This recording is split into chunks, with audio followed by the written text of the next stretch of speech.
There we go. First question's always the easiest. It's just, again, tell us who you are, tell us how old you are, and how long you've been going to the Boys and Girls Club. All right, so my name is Rex. I'm 17 years old, and I've been going to the Boys and Girls Club for about a year now, a little more than that, I think. Well, at first it was kind of weird. It had been a while since I had been the one going into a new place.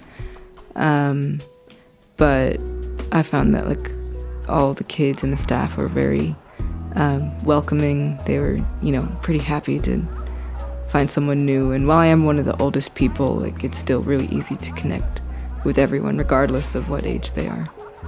Especially with the staff, they're very just welcoming and open. Even if you say the most ridiculous thing, they'll be like, "Oh, okay, interesting," but they won't judge you for it or tell you that's bad, don't do that.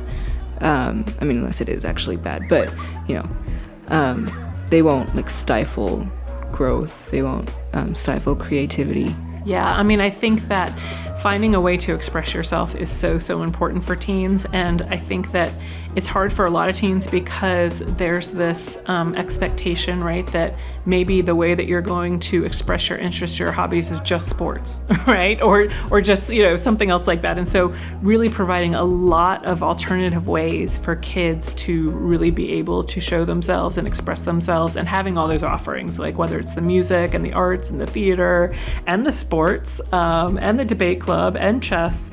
I think having all of those different alternatives to meet the needs of kids where they are is really, really important, and not kind of trying to box any kid into just expressing themselves in one way or another. As adults, we wouldn't want to be boxed in either. It's never boring. There's always something going on. There's always stuff that gets us engaged, active with each other, not just separated into our little groups.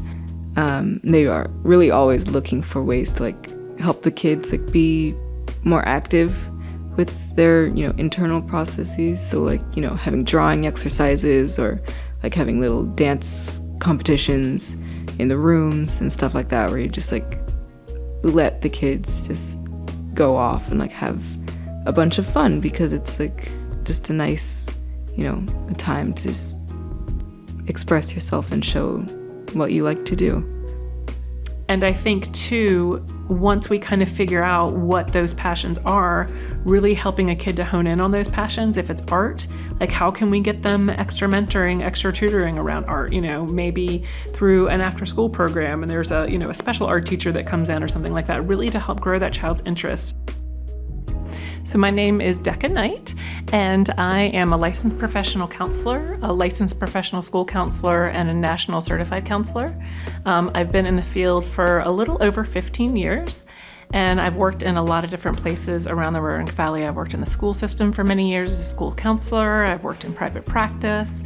I'm now working in a specialized program along with Roanoke Redevelopment and Housing Authority and HUD and Family Services, where I am working with individuals who are living in some of our housing developments.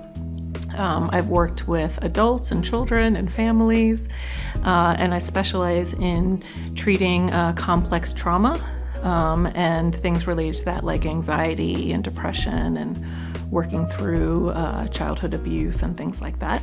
I also run the Roanoke Valley Trauma Informed Community Network, which is a network of organizations working to make the Valley more trauma informed. And we're part of a larger collaboration across the state. There's actually close to 30, we call ourselves Tickins, across the state that work to make education more trauma-informed, government, healthcare, law enforcement. And then I also run a parenting business. And so I've been teaching parenting classes across the Valley for a little over a decade. That's incredible. That's a lot of work. It's a lot of work, but it's so much fun because I get to make my own schedule and do things I'm passionate about. And how important is it, whether it's play therapy, art, that kids find an outlet to express themselves and to, find a voice to talk about anything in particular, but moreover, if they are experiencing some kind of trauma in their life? I just think it's so significant, and as a future therapist. I'd say that's probably one of the most important things you can do. If you don't do that, it tends to get all, bottled up inside, and comes out sideways in ways maybe you wouldn't want them to. It really, being able to, maybe not control, but to have a safe way to express yourself and show who you are, show what your feelings are, is really vital to continued mental health, safety, stuff like that. On episode 2, we are exploring the vital topic of youth mental health. Hear stories about the powerful impact nurturing environments, community support, and programs that foster self-expression have on young minds. Episode 2 is sponsored by Cox Communications. Join us as we chat with local experts and Boys and Girls Club partners Decca Knight and hear from Boys and Girls Clubs of Southwest Virginia's CEO Rebecca Meadows, Unit Director Antonio Holland, Club Mentor Brian Hancock, and club members Xavian and Rex. Get ready to discover how Boys and Girls Club is making a difference, one young life at a time. Let's dive in.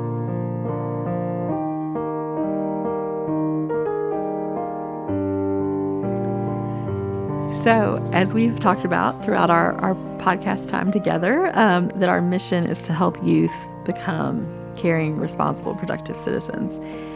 And as we often talk about, you have to serve the whole child to do that.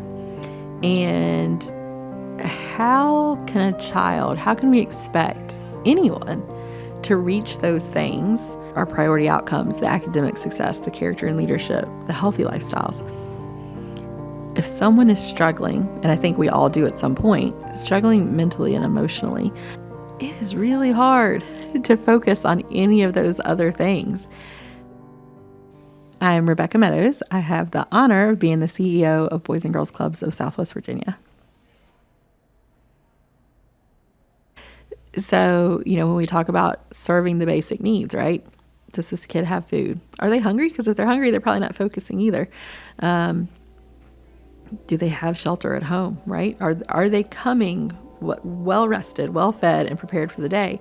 Mental health is just like that. Years ago, we didn't talk about it nearly as much. That conversation around serving those physical needs, I think, started much sooner than the conversation around serving the mental and emotional needs of youth.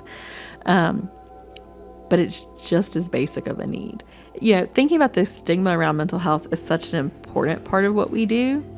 And even if we can just break down that barrier and that kind of the falsehoods around that thought process that we see so much in our communities, even in people who have been exposed to mental health learning opportunities, deep down there is still a hesitation and a stigma. So one of the most important things we can do for our kids and what serves all of our children, breaking down the barrier and the stigma and the negative thought processes around mental health and receiving mental health care and services, is something we strive to do for every child. Because everyone at some point in their life is going to need to know that and understand it, whether it's for them or a loved one.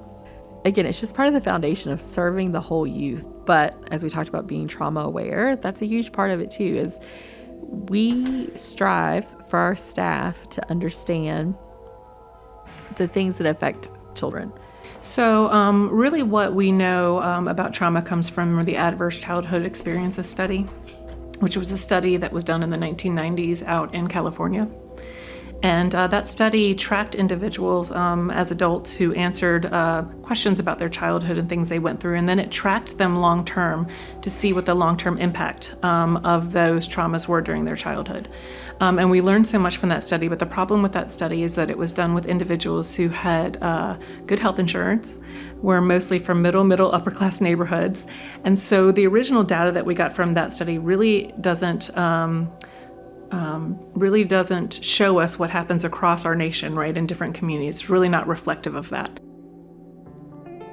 And how does that contribute to their, especially if you're a teenager, how does that contribute to their self-image, their mental health, their sense of well-being? And how important is that is expression for kids who are coming here to the club? I think it helps on all levels. We're talking about literacy. We're talking about public speaking. We're talking about what it means to evolve with purpose and find out what your niche is. I mean, even if it's not music, these things can lead to other avenues in building self-esteem.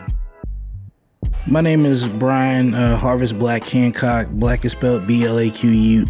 I am an artist, a spoken word poet. I am an artist in residence for Carilion Healing Arts. I was Boys and Girls Club staff, youth development leader for 3 years. I still volunteer here as well. I am a writer, and I like to do projects and different things with art and music. First, just to talk about the person that Brian is. He's intuitive, he's engaged, he's compassionate. And from a leadership standpoint, you love all of those things. But the other thing that he has that is just precious is he's willing. He's eager. He shows up. He's positive. So I can't speak highly enough. He's moved on in his career just recently to a great opportunity that really correlates his passions and his skills with mental health. And we're really excited for him for that. But what's awesome is he uses his own life experiences and he brings all of that knowledge and understanding to our kids. For myself personally, I wish I had a place like this when I was a kid and I had mentors in my life. But for me, growing up, it was more of the survival aspect of growing in a single-parent environment. My mother, she dealt with, not just trying to struggle to raise me and my brother, but she also dealt with being, bipolar and dealing with depression and, having to work and figure out for myself some of the things that we were doing when there was times that she wasn't able to do. Now what we're seeing is that a lot of kids have those 10 ACEs, but a lot of them have even more than those 10 ACEs. So they have, the childhood neglect. They have the substance use in their home. They may have parents with mental health issues. They may have physical abuse going on. They may have community violence, and it just goes on and on and on and on. In one of our recent youth risk behavior surveys here in the city of Roanoke, which we did in 2021, which looks at substance use and it looks at vaping, things like that with our youth. In 2021, we also added in some ACEs-like questions. And we saw that almost half of our youth here in the Valley were living with somebody who struggled with mental illness or suicidal ideation. I like to use like a metaphor of like a coffee cup. Like if you have if you go to Starbucks and you get like the cup with a little lid on it and the lid isn't on right, it'll come spilling out. Like if it's on too much and it's stopped and then you shake it like this, it'll explode everywhere. At this point, in my life, I could probably be able to help with a lot of guidance at this point. Because you never know what's going on behind the curtains. You never know what situation they have at home. So our kids just have so many factors that are overwhelming them. And what we see is that a lot of kids show those things that are affecting them through their behaviors in school, right? Some of the kids may appear to be overtly anxious, right? We can look at the signs and say, hey, that kid is anxious, they're stressed out. But what I see with most kids is that it doesn't come across as straight anxiety. It comes across as anger, lashing out, or shutting down, right? So they go into that fight or flight kind of mode, or they go into that freeze mode. One time with my friend, he got angry and he was trying to throw stuff and stuff. I calmed him down before it got to that escalation point. I told him it's not worth it. Think about deep into the future. It's not gonna be worth it. But if you just, through the hole that you're supposed to sit through, it comes out nice and you enjoy your drink without it spilling all over you. So it's kind of like that. If you have yourself locked up in this little bottle and it gets, battered and everything, it'll just all come out eventually. But if you manage to just savor it and express it through a healthy medium, then it's really delicious. I think that when you have a mentor or you have a structure, it goes a long way. It goes a long way to, as far as hand in hand with youth development. Things like, music, journaling, poetry, drawing, definitely. And just really anything, dancing, singing, all sorts of stuff that just make you feel like yourself. That you aren't always holding back who you really are, like putting on a show, hiding yourself from people. If you have just somewhere where you can show what you're really like, then it's really beneficial. I find it necessary as I get older to, if there's something that I know, to share that gift. Because, that's very, very important. I wish that I had this when I was younger, but, if, it's important to impart those gifts if you have them to give. And this is a great place to start to do that. A lot of kids who have been through tough things, their brains are wired for protection rather than connection. So protection rather than connection is a big thing for these kids. So rightfully so, they close themselves off from adults because adults have harmed them. And so sometimes it takes an adult who's consistent with them for a long period of time, right, to show that they can begin to trust others. I be seeing him out of Boys and Girls Club a lot. Like, he'd catch me at the park sometimes. He saw me at one of my family's cookouts. He's a calm person. How do you think Mr. Antonio got to be so calm? Oh, no, actually. I was doing landscaping, and I got tired of when it rained or snowed, we were off of work, and I saw an ad for the Boys and Girls Club. So I just came in and applied and got the job. My name's Antonio. I'm the unit director here at the 9th Street site. Well, I did it for 7 years and then was gone for a while. And I've been back close to almost 3 now. Wow, so Yeah. 10 years. Yeah. I think it gives them a safe place. It makes them feel like they have a voice, that they can find trust here, friends, build social skills. So It's great, honestly, because I'd rather, be here during summertime than, just being in my house all summer. It makes me feel thankful, because, I know many kids that, just have to sit on the porch and then just wait for their parents to get home. I'm thankful to be at Boys and Girls Club, and I know almost all the kids here are.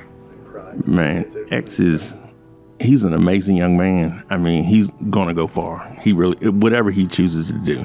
And, he puts his all into it. He may fumble the ball sometimes, but if you talk to him, X, he bounces right back. He's a great, great kid. They trust you. So, and like with X, he'll come talk to me about things that he don't talk to his parents about. So, and he knows that it goes no further than me and him. My name is Xavier, and I'm in 6th grade. I've been going to Boys and Girls Club my entire scholastic career. Does it help having someone to be able to talk to like that isn't like a parent or a teacher? Yes, it does a lot. I think the thing for me in having those really secure relationships is changing those attachment patterns. And what we actually know is that the brain begins to change the more healthy relationships that they have with adults. We actually call it therapeutic dosing. I pretty much grew up with my grandmother. I was a grandma's kid. I was always with my grandmother. She was a great lady. Well, I learned from my grandmother how to respect women. And so I try to talk to some of the young men because I sit and they tell me just about anything. I try to teach that to the young men too. Definitely that, and the whole, you're behind the 8 ball when you're born kind of thing, giving them that story.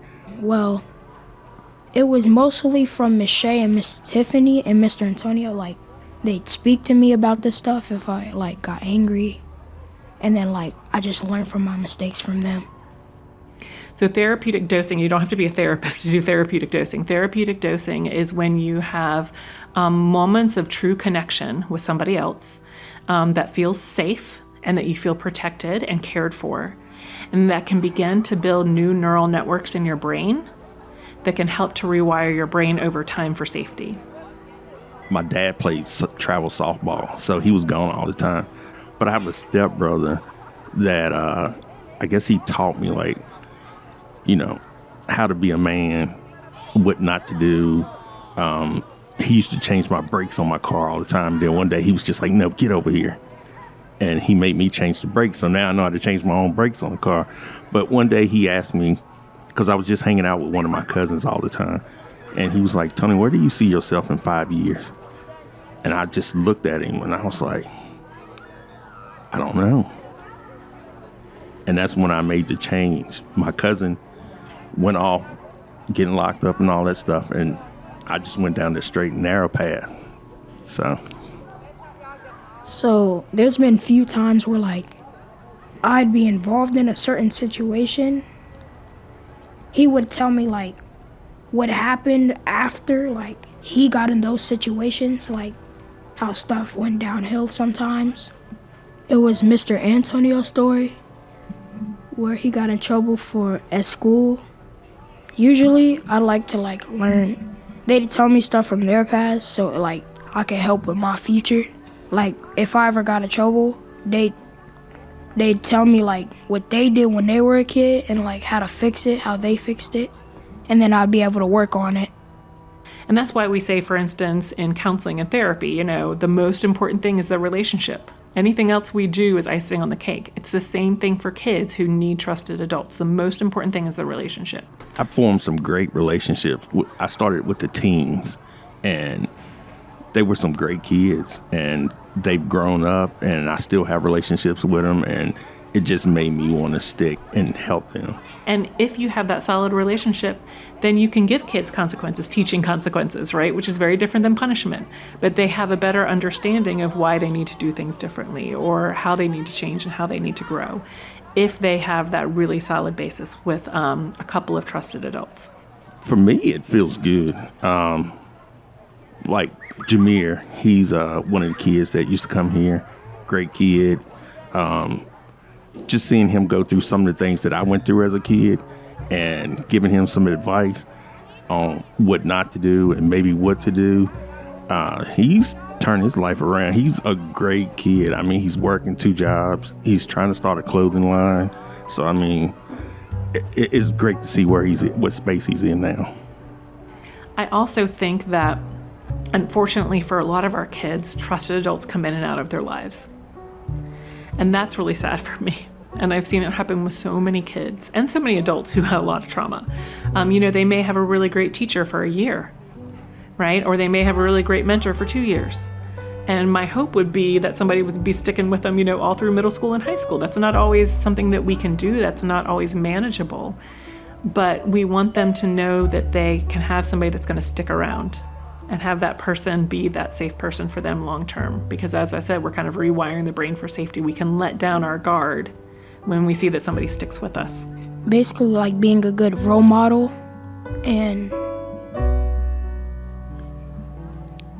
being like a great person in general. I could tell at first because like how wise he is now, like I listen to a lot of stuff he says. How did you become such a I don't think influence on some of these I don't kids? think anybody that really knows me would say that, because they find it hard to believe that this is what I do. Because I was a bouncer for 13 years, and I felt like that if I could deal with adults and get them to calm down, why can't I do that with kids? So they're probably used to a lot of people yelling at them all the time. I just talk to them like, you know, everyday people. And if you stick with them and talk to them every day, see how they're doing, stay involved in anything that they're doing in their life, they grow on you and you grow on them. So What are some of your heroes now that you're a little bit older? My mom and dad and Mr. Antonio. That's about it. we are here for the kids. We're here to brighten their day, make their future more brighter, because some of them don't have that at home. We can be that. Want them to strive to be the best that they can. Anything that you want to do, just put your mind to it, and you can do it.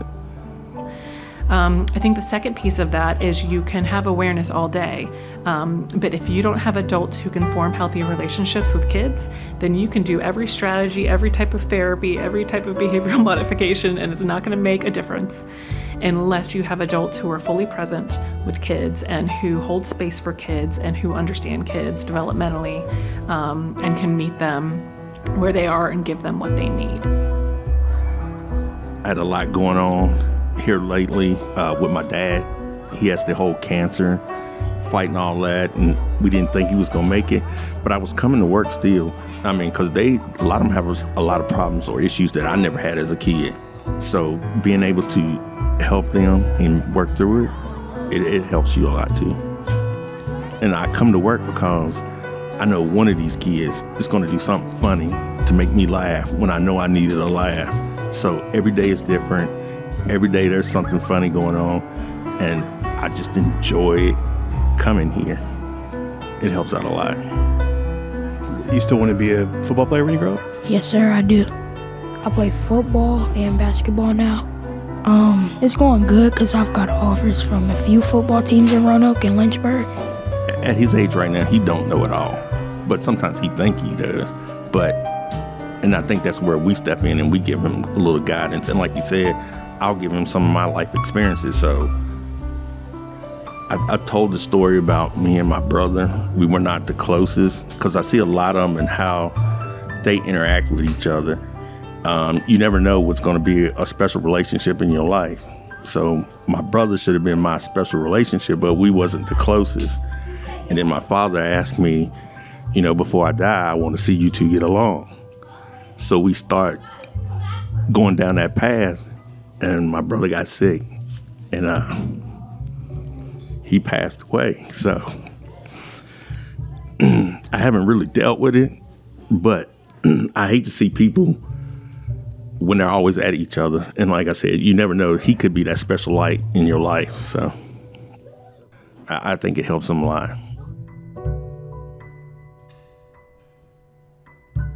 I just want them all to know that the Boys and Girls Club is here for them.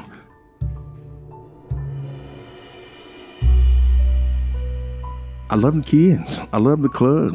I wish we could get more people in here that want to see these kids make a difference, because they're probably going to be our future leaders, and you never know, they might be taking care of me when I'm old. So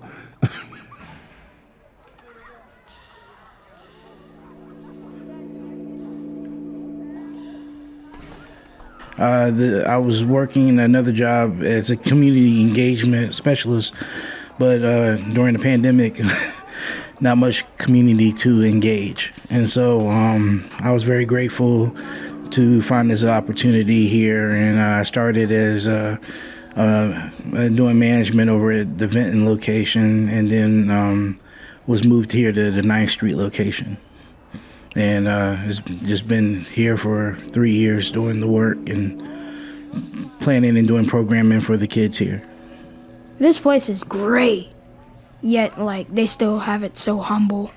Mr. Brian, he's a very cool person.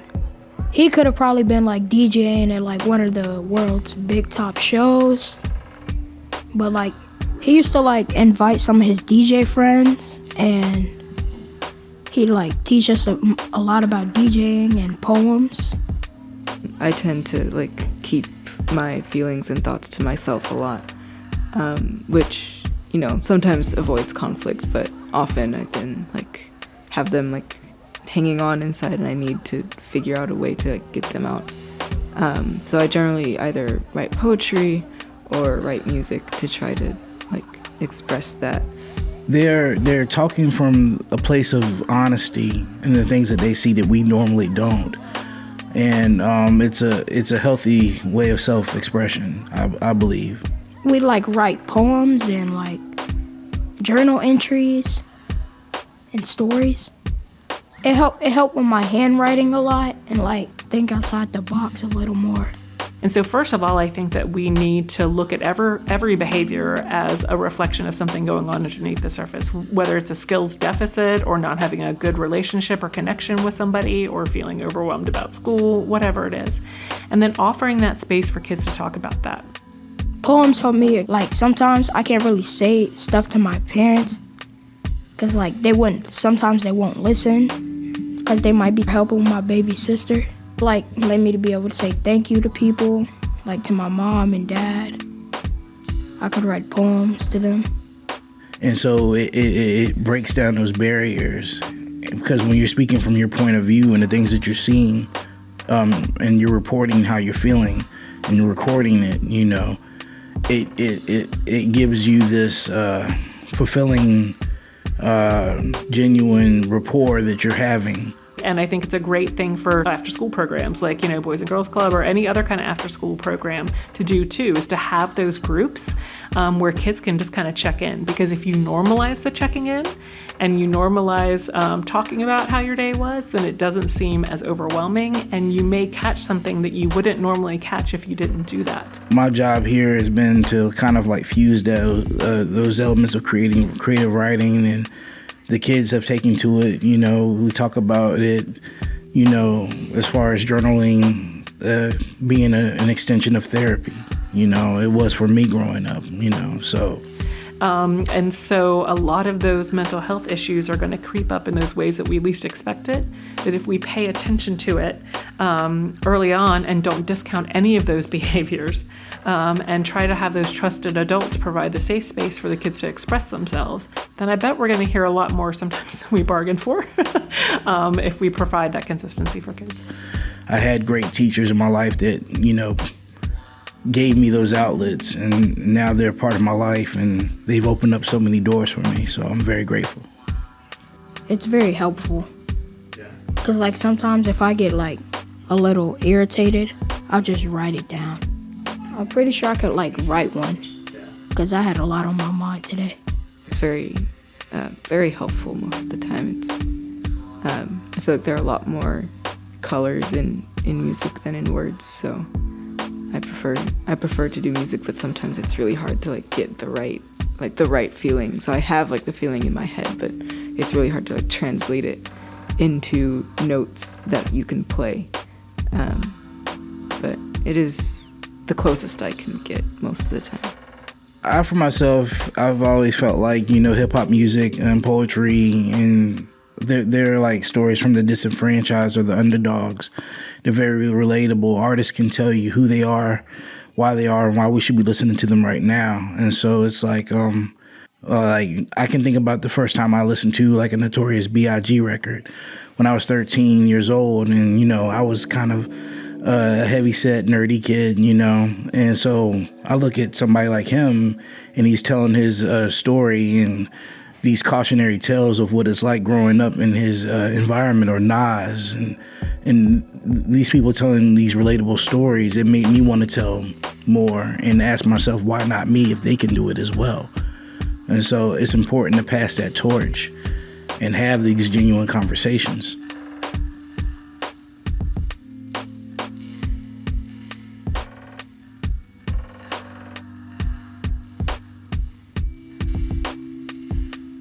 I learn at school, but then I can learn like a lot more at Boys and Girls Club, and like they'd understand what I say. Instead of them like just teaching at school, they would listen back. Because the thing is, we don't necessarily hear what it's like to live in some of the environments that they do, or what the pressures are of being themselves, you know, and sometimes the expectations that go along with those situations. We are living in an age where so many kids, they see the internet, they see these images of what is assumed to be success, but no meat and potatoes behind those things. And I think doing a lot of education for the kids in the early years, you know, when they're in elementary school, about ways that social media can be harmful. I think that's really important. I think a lot of kids do not get that at home. They do not get that at school. And that's a conversation that we need to have with them. And the conversation needs to sound like, hey, we're not taking it away. We understand it's a huge part of your life. It's always been a part of your life. But let's talk about what it means if you post this. And let's talk about how that may impact your friends. And let's talk about how that may impact your jobs in the future. So it's essential to let kids know that they have to find their own mode and their own bubble to evolve with purpose with those bubbles, and to make space for their own development. Because it's like, You know, they're like, I gotta have the Gucci this, I gotta have this, Balenciaga, I see it and stuff like that. But, you know, my question has always been, you know, we take plenty of selfies. What does a selfie of your inside say? What does a selfie of your soul say? How do you separate yourself and put yourself apart? We have more access of the internet, and, you know, sometimes it's not a good babysitter. As far as like, you know, putting a kid right in front of a cell phone and saying, here, go at it. There is toxic stuff out there as well that we need to navigate and have genuine conversations about. And some parents, some people don't want to do that, but it's essential to the development of our youth. And then I think it's a lot harder for girls. It's a lot harder for girls that I've seen and the kids that I've worked with, because they put so much of themselves into their image quite often that's portrayed, you know, on social media. And a lot of times that type of communication that's going on social media is something they're trying to live up to, and then they feel depressed when they don't live up to it. And it's not about competition, because we're all in competition with ourselves to be better than what we were and to make those choices. So it's like you want to give them choices to see for themselves what makes them different, to evolve with purpose and to become productive citizens. So giving girls other sources to look at, just other than social media, where they can see themselves, right, in a positive way. We have to have that balance, because it's not a healthy balance for a lot of kids. We need to give them actual experiences of how it's different for them. I'm really supportive of some of the school systems that are now saying, like in secondary, you know, like we're going to restrict the phone usage, you know, except for during cafeteria time in the hallway, you know, because I think it is just really, really getting out of hand. But I also understand that's the way kids communicate, you know, so you can't take it all away, right? You have to find that happy medium. Because that was something I implemented in my room. I would lock their phones up. I was like, we're here, we're going to tap in. It worked really well. Because the thing is, we have to tune out and filter, because some of that stuff out there is just bad for you. And so it's my job, and, you know, it's led to different places as far as like my artist in residency with Carillion, to have these conversations, to say, what's putting you apart? What can you do to advance? You don't have to always continue to look around. You put your blinders on, like, you know, like horse racing. You put your blinders on, you're running your race, and find out what makes you different. It's like everyone is friends. That's probably the main thing. Like, there's just a lot of inclusion. No one is really like an outcast. Everyone is involved. And I always tell, when I teach parenting classes, I always tell parents and I tell educators this too. If you're working with kids and you have a kid, let's say a teacher, that you have to call out in your class 40 times a day for their behavior. Okay, let's say it's a fourth grader. You call them out 40 times for their behavior. Do you also interact with them 40 times in a positive way? Probably not. The equation is probably more like 5 and 40, right?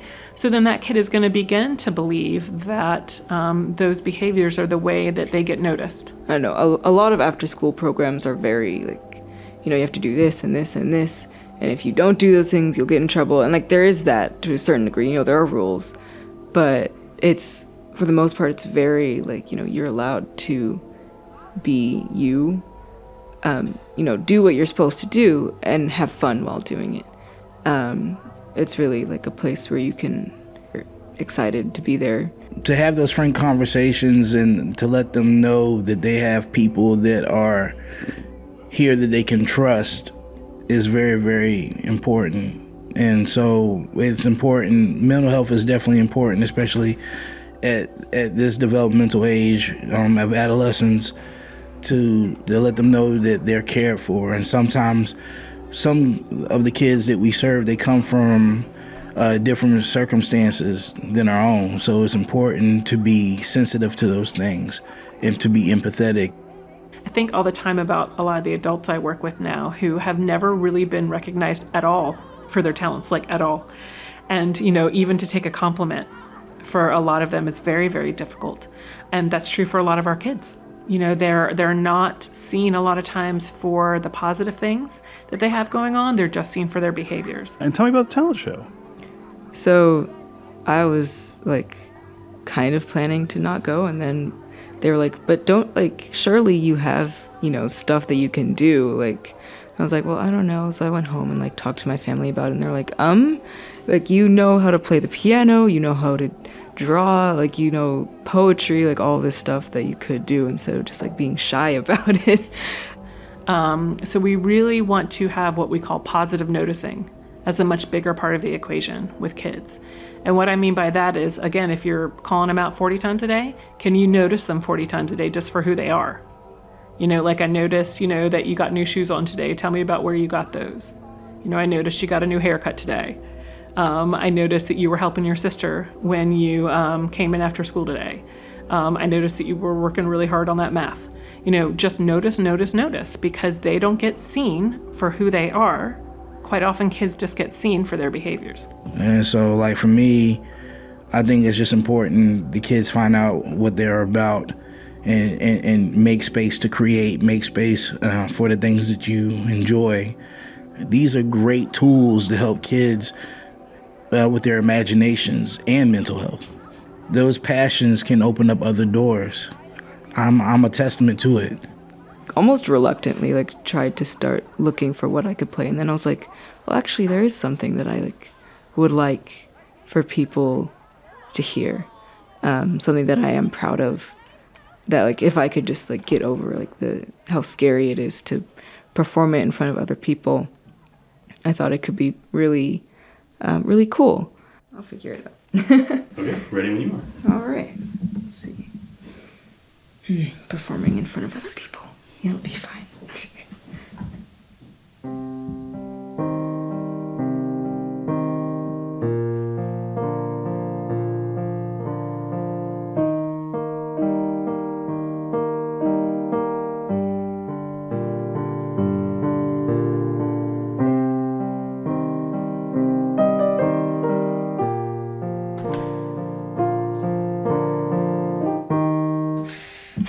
Need to turn this down. Hold on. All right, no problem. Kind of hard to play with shaking hands, but you know. This adds vibrato, you know? Yeah. Piano vibrato.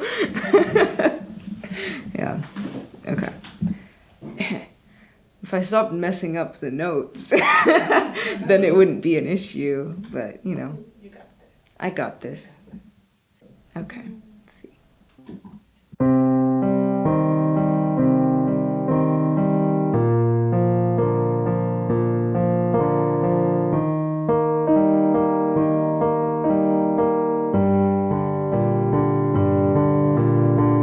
Something that I play, you know, multiple times a week, so it's not like I had to practice it or anything. Like, I already have it in my mind. So we had a piano in our house pretty much my whole life. But like, I've always like wanted to like press the keys on the piano. It's been, you know, 6 years since I started playing, so it took a while for me to get to this point.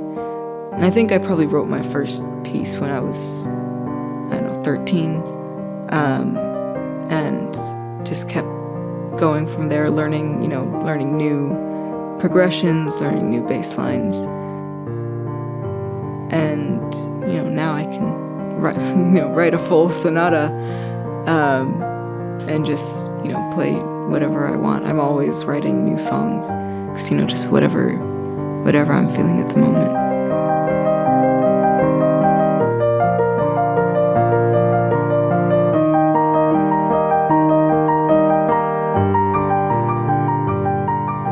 I was like, well, I'll ask them if I can bring my piano in. And they're like, yes, please. And I don't think anyone, maybe a few of them knew that, like, you know, in the back of their minds that I played piano, but I'd never played it for anyone before, or like shown them anything I'd written. So I think it might have come as a bit of a surprise to everyone who was there. The first one is with an arpeggio bass line, because I wanted it to have a kind of like lilting feeling to it, because I'm very playful like that.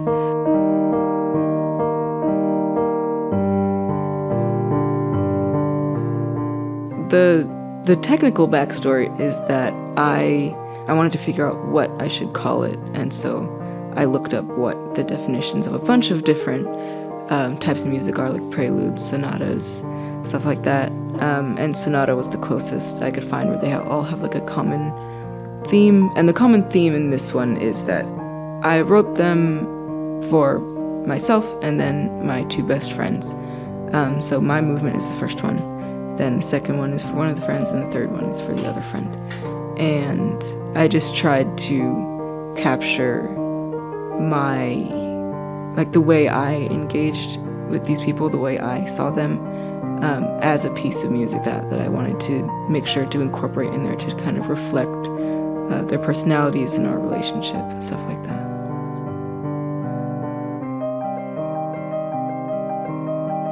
As someone who really enjoys music and really, once I started playing, I started thinking, I can do whatever I want with this. I can play whatever I want. I don't have to hold back. So if I can just figure out how to use this instrument, then I can do anything.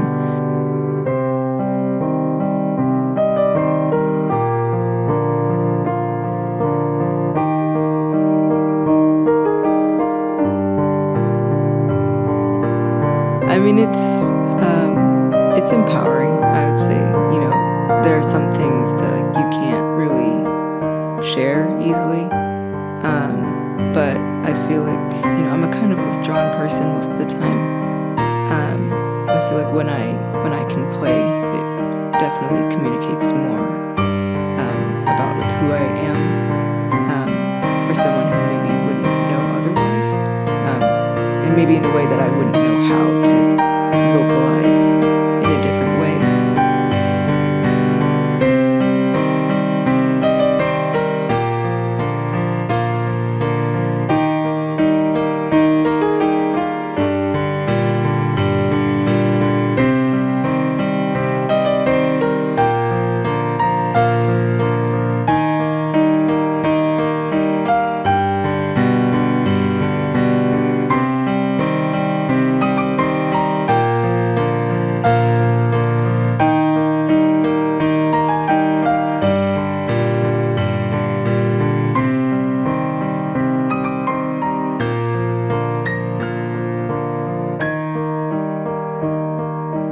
It is very, when you realize, oh, I know how to do this now. I learned how to do this and I can actually play this now.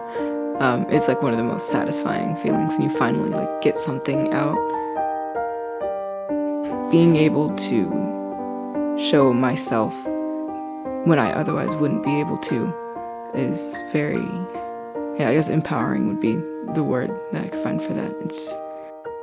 That's the best way I can find to describe it.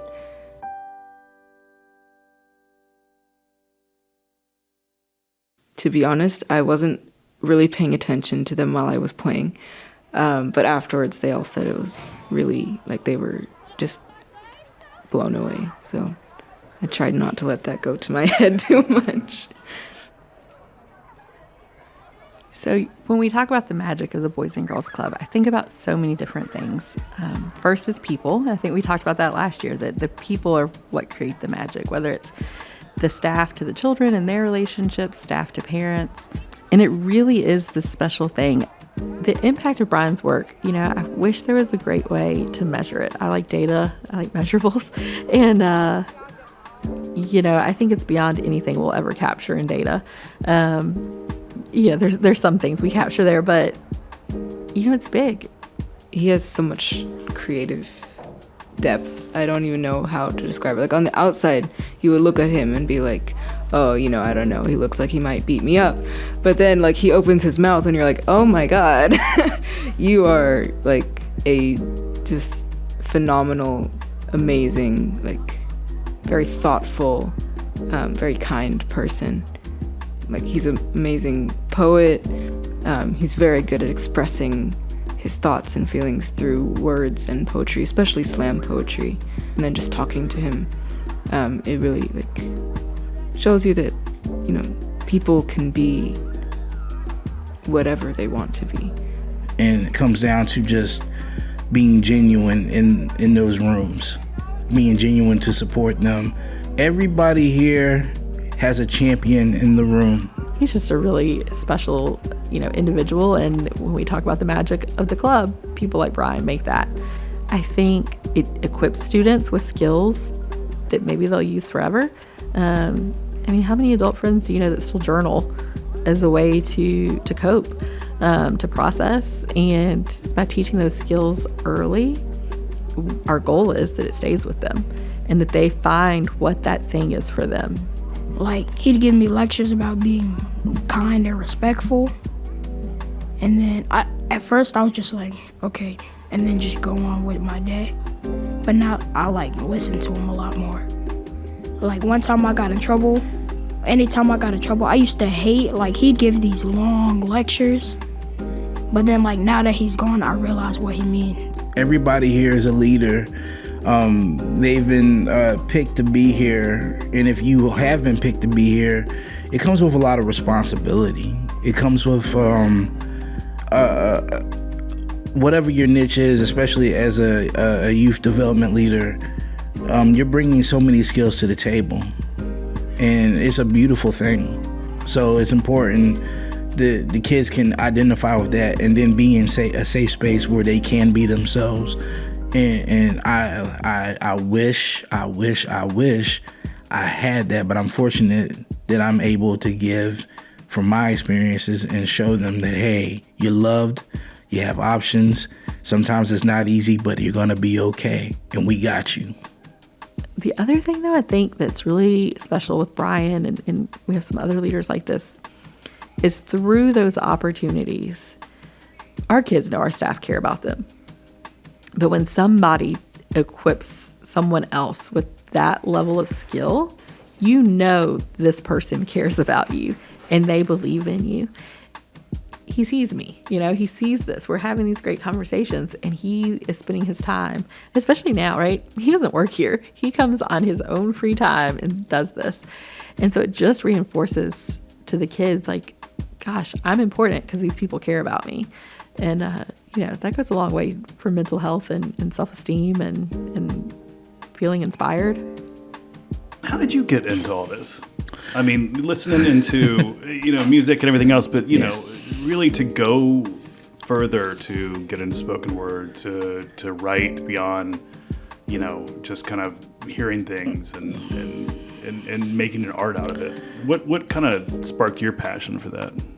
How did that translate to here? I had great family members and mentors my entire life. I would say my aunt, she was the person to put my first journal in my hand, And my mother, when she was in and out of treatment growing up, I was in a place where she was like, hey, I know you don't understand a lot about what's going on, but write about it. And so that was one thing. I had my grandparents that always filled my life with music and said, hey, try this, check this out. So I was grateful for those opportunities. One thing I always hear in every kid I interview, Miss Tiffany, Mr. Brian, Mr. Calvin, I want to come back here and do for other kids what they did for me.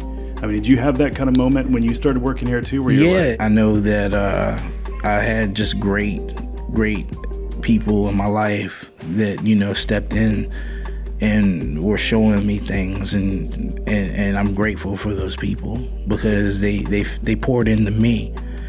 It gave me the space to continue to be teachable, because that's important as well. I don't have it all, but I've been gracious to have people see something in me and give me those opportunities. And, same as the job that I work now, I was here, and, shout out to Mr. Calvin.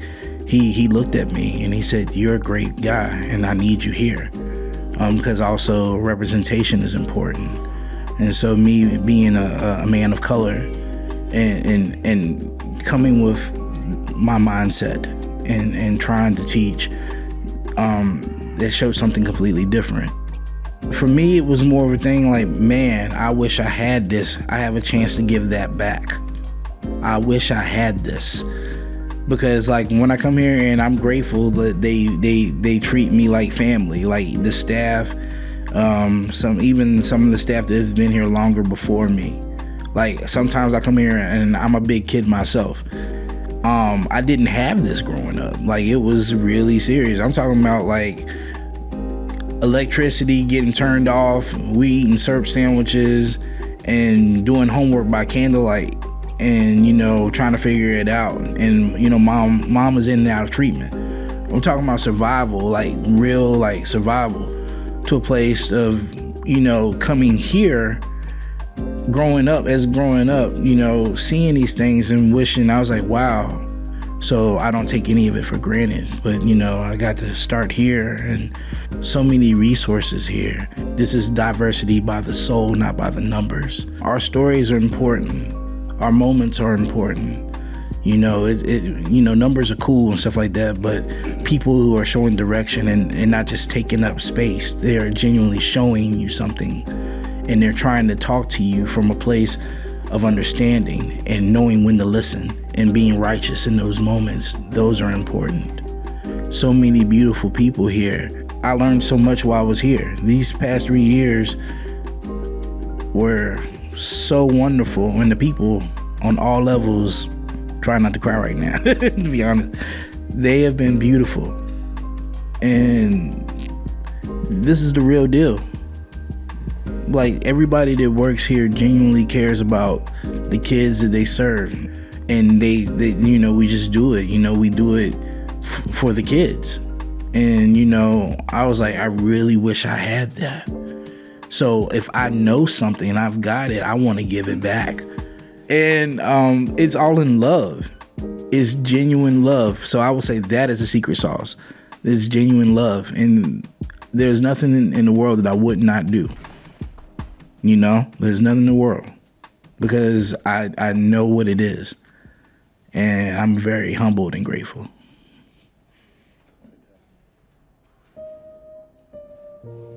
Thank you for joining us on this incredible journey of The Magic Within, a podcast series by Boys and Girls Clubs of Southwest Virginia. We want to extend a special invitation to you, our listener. If you believe, as we do, that every child deserves a chance to shine and reach their full potential, please support our mission. Your contributions can make a profound impact, helping us continue to unlock the magic within each young person we serve. Visit our website at www.bgcswva.org to find out how you can get involved, donate, and volunteer. Together, we can create brighter futures for the youth across our region. And it's the human experience, whether it be the kids, the parents, the staff. It's about, meeting the needs. And so if you have something that you want to give, make sure that your heart is in the place to do so. This series was created by Will Solari and Emily Pinkerton and edited and produced by Will Solari.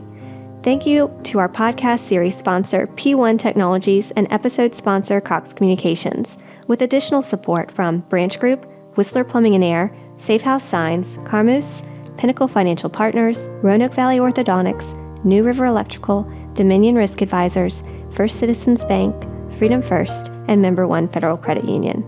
Thank you to our guests who shared their stories on this episode. Our theme music is titled Sonata for a Red Moon and was composed and performed by our very own 17-year-old club member, Rex.